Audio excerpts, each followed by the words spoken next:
somebody, I'm talking strictly box office appeal, is there somebody that could come close to really ingratiating himself and magnetizing the audience out there for the UFC to the degree that he is? Is there anyone that comes close to him right now?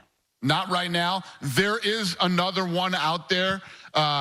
You know, we haven't found them yet, but they're coming. You know, every time somebody gets to the point where they're going away, it's just like clockwork. Somebody new always pops up. Conor McGregor has been a massive star for us.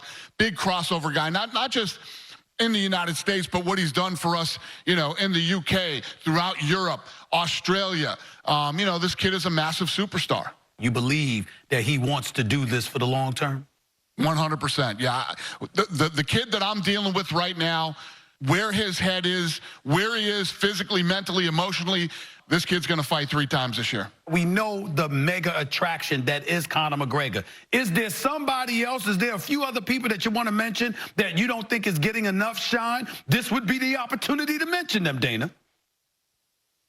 Well, that's funny you say that, because actually through the pandemic, a lot of these kids that were fighting all the time, like Kevin Holland, you know, this kid fought 5 times in 2020, and he's a rising star for us right now. You know, a lot of kids got some shine during that pandemic. So, yes, I think going into this year, if the Conor McGregor that we're dealing with right now stays, you know, on course and does what he's supposed to do, we could see Conor 2 or 3 times this year. John Jones is coming back at heavyweight this year. 2021 is looking really good for us. What's the best division in the sport in your estimation?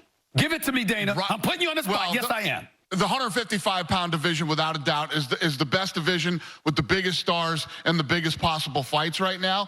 But with Israel Adesanya in the middleweight division, that one's heating up too. There's a lot of fun fights we can make there. What was it that you did that ended up making you so successful during a global pandemic? How'd you get through it? So what we did was we sat down, we started to realize, you know, you have to build a bubble. We have to build a bubble. You know, whether it's in Las Vegas at our Apex Center. We have our own arena in Las Vegas that we built on our property. So we could do it there, but we couldn't because it was shut down. So then we started going state by state.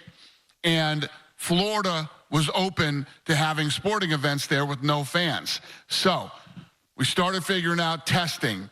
What is the best type of testing? How many times do we have to test somebody to know that they're negative?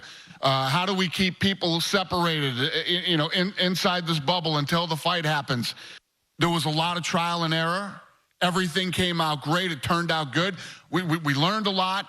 Then the problem became, yeah, this is great that we have Florida, but how are we going to do international fights? There's a lot of countries that aren't allowed to fly to the United States, so we started looking at islands. We were talking to Abu Dhabi already. They said, listen, we shut down Yas Island. Yas Island is closed. That place would make a perfect bubble. So then the island talk started. Dana White, president for the UFC. Appreciate your time, as always, my man. Thank you so much, buddy. We'll talk soon. Thanks for having me.